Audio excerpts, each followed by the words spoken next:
Tamil Nadu assembly ఎన్నికల్లో దళపతి విజయ్ నేతృత్వంలోని TVK సాధించిన విజయం కేవలం ఒక నటుడి గెలుపు మాత్రమే కాదు, ఇది భారత ఎన్నికల వ్యవస్థలో వస్తున్న ఒక పెను మార్పుకు సంకేతం. ఒకప్పుడు కులం, పార్టీ జెండా, భారీ బహిరంగ సభలే గెలుపును నిర్ణయించేవి. కానీ నేడు ఓటు వెనుక మొబైల్ స్క్రీన్ ఉంది, డేటా ఉంది, మరీ ముఖ్యంగా 30 సెకండ్ల ఇన్స్టంట్ కంటెంట్ కూడా ఉంది. తమిళనాట ద్రావిడ కోటలను బద్దలు కొట్టిన విజయ్ సృష్టించిన ఈ మౌన విప్లవం రాబోయే రోజుల్లో రాజకీయాల తీరునే మార్చేయబోతోంది. ఆ ఆసక్తికర విశ్లేషణ ఇప్పుడు స్పెషల్ స్టోరీలో చూద్దాం.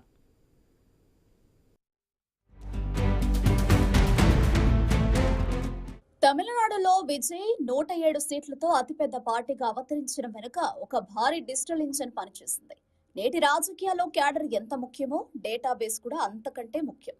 ఏ వయసు వారు ఏ వీడియో చూస్తున్నారు, ఏ ప్రాంతంలో ఏ సమస్యపై జనం కోపంగా ఉన్నారు అన్నది డేటా ద్వారా పక్కాగా విశ్లేషించి దానికి తగ్గట్టుగా కంటెంట్ పంప్ చేయడంలో విజయ్ టీం సక్సెస్ అయింది.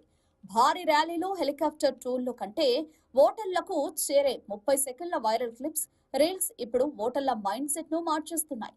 ఇదే నేటి సైకలాజికల్ పొలిటికల్ ఇంజనీరింగ్.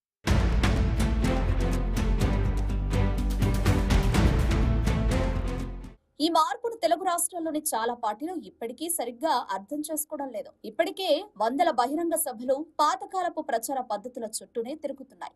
కానీ కొత్త తరం ఓటర్ మాత్రం మొబైల్లో వచ్చే ఒక వైరల్ మీమ్ లేదా ఒక ఇన్ఫ్లుయెన్సర్ వీడియోతో తన అభిప్రాయాన్ని పంచుకుంటున్నాడు. ఒకప్పుడు వేల మందితో మాట్లాడే నాయకుడు ఇప్పుడు ఏ సాయంతో ఒక్కో ఓటర్కి ఒక్కో రకమైన మెసేజ్ పంపిస్తున్నాడు.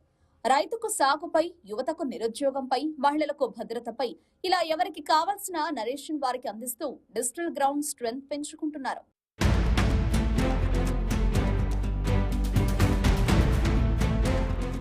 చాలా మంది నేతలు సోషల్ మీడియాలో ఏదో ఒకటి మాట్లాడేసి వ్యూస్ వస్తున్నాయని సంబరపడుతున్నారు. కానీ ఓటర్ మిమ్మల్ని ఒక సీరియస్ పొలిటీషియన్ గా చూస్తున్నాడా లేక ఒక జోకర్ గా చూస్తున్నాడా అన్నది కంటెంట్ నాణ్యతపై ఆధారపడి ఉంటుంది.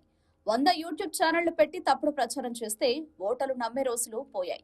నెమ్మదిగా, పద్ధతిగా పార్టీ సాధించిన విజయాలలో ప్రజల్లో పంప్ చేయగలిగితేనే ఫలితం ఉంటుంది. టెక్నాలజీని చిన్న చూపు చూసే నాయకులు రాబోయే రోజుల్లో కనుమరుగు కావడం ఖాయమని ఈ ఎన్నికల ఫలితాలు హెచ్చరిస్తున్నాయి.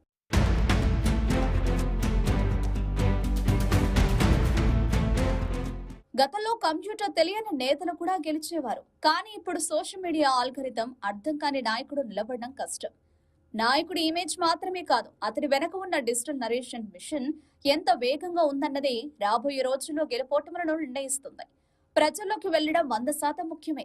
కానీ ప్రజల్లోకి వెళుతున్నప్పుడు మీ తీరును, మీ ఆశయాలను సోషల్ మీడియా ద్వారా ప్రజలకు చేరవేయడం మీ శ్రమకు ఒక యాడ్ ఆన్ అవుతుంది.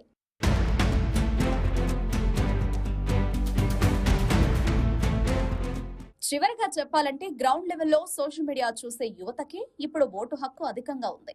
వారితో కరెక్ట్ అవ్వాలంటే పాత పద్ధతులు వదిలి డేటా ఆధారిత రాజకీయాలు చేయాల్సిందే. విజయం కేవలం తమిళనాడుకే పరిమితం కాదు, ఇది దేశంలోని అన్ని రాజకీయ పార్టీలకు ఒక వేకప్ కాల్. ఎవరి దగ్గర మెరుగైన డేటా ఉంటుంది, ఎవరు ఓటరు నాడిని ముందుగా పట్టుకుంటారో అనేది రాబోయే ఎన్నికల ప్రధాన సూత్రం. ఈ మార్పును అందుకోలేని వారు రాజకీయ తెరమరుగవ్వక తప్పదు. మరిన్ని విశ్లేషణ కోసం చూస్తూనే ఉండండి.